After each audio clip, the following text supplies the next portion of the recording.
3중 포인터를 사용하는 예제를 이제 만들어 달라고 하네요. 아마 여러분들 잘 만드신 것 같아요. 자, 저는 여기다가 int x는 20이라고 해줄게요.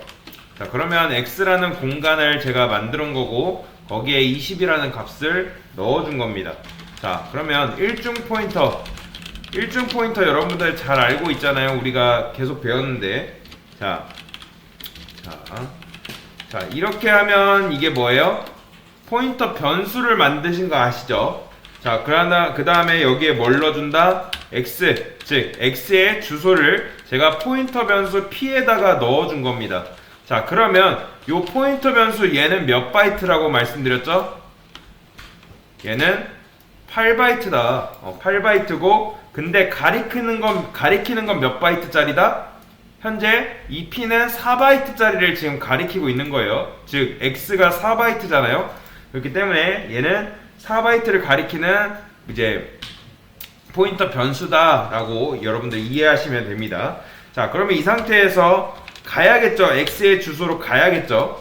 자, 나는 x의 주소로 간다. 이게 그 의미잖아요. x의 주소로 가는데 거기에 주소로 갔더니 4바이트짜리 공간이 있는 거고 그 공간에다 내가 뭘 넣어준다? 제가 한 30을 넣어줄게요. 자, 그렇게 되면 제가 30이라는 값을 그 x의 주소로 찾아가서 그 공간에다가 뭘 넣어줬다? 30이라는 값을 넣어준 겁니다. 자, 그러면 printf x%d 그리고 여기다가 x.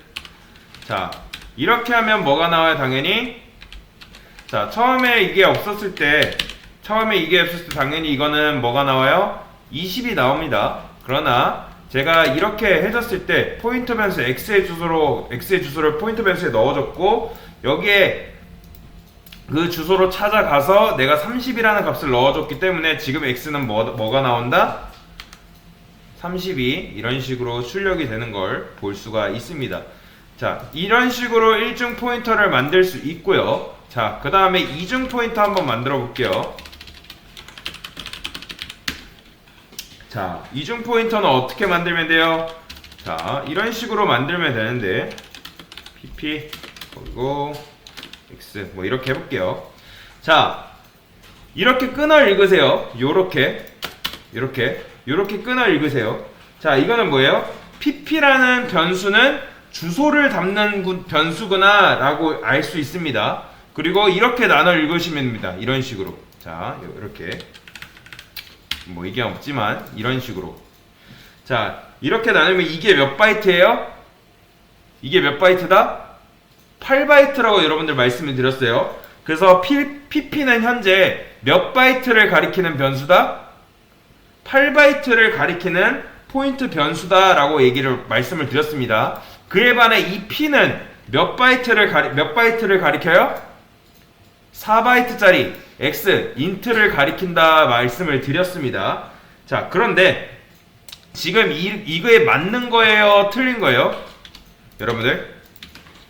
이거는 맞는 거예요? 틀린 거예요? 틀린 겁니다. 이렇게 하시면 안 돼요. x는 지금 몇 바이트예요?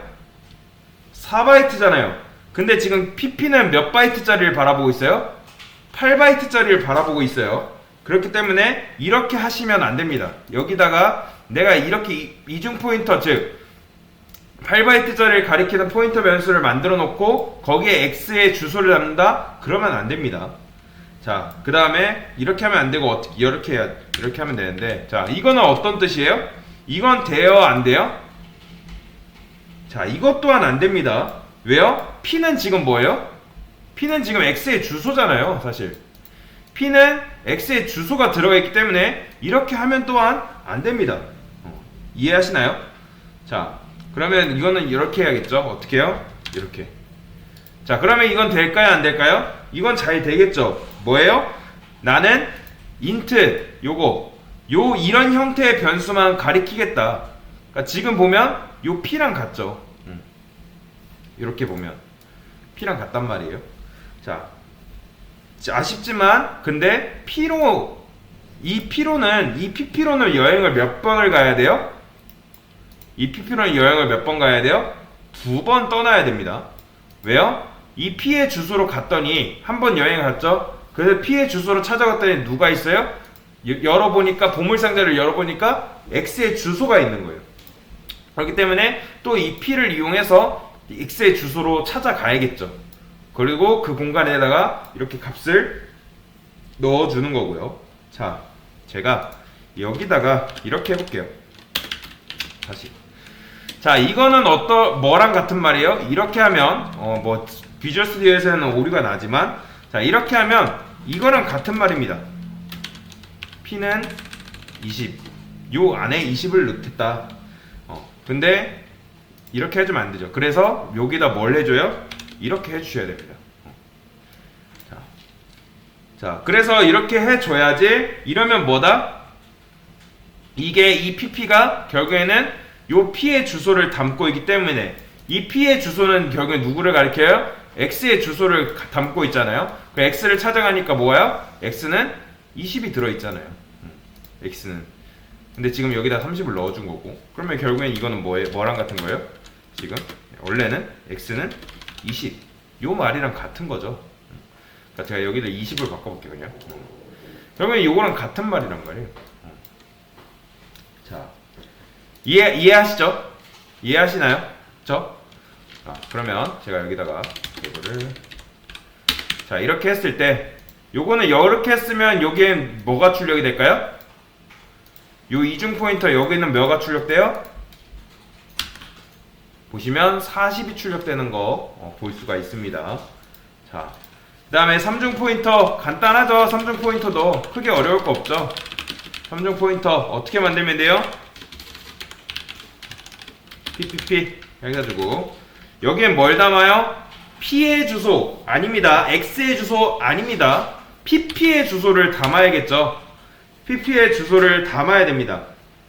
이거는 요 PPP는 뭐예요? 요런 형태를 지금 바라보고 있는 거예요. 이 형태를 지금 바라보고 있으니까 이 형태를 가진 애가 뭐예요? 얘잖아요. 얘기 때문에 얘 안에다가는 PP의 주소를 이런 식으로 넣어줘야 됩니다. 그렇기 때문에 제가 여기다가 PPP 그리고 여기에 60이라는 값을 넣어주겠습니다. 자, 그리고 이렇게 출력을 하면 여기엔 뭐가 나올까요? 여기에는 당연히 60이라는 값이 나오겠죠. 확인을 해볼까요? 자, 60이라는 값이 이렇게 나옵니다. 자, 그러면 4중 포인터는 어떻게 하면 돼요? 여러분들 4중 포인터는 아주 간단하죠. 자, 여기다가 인트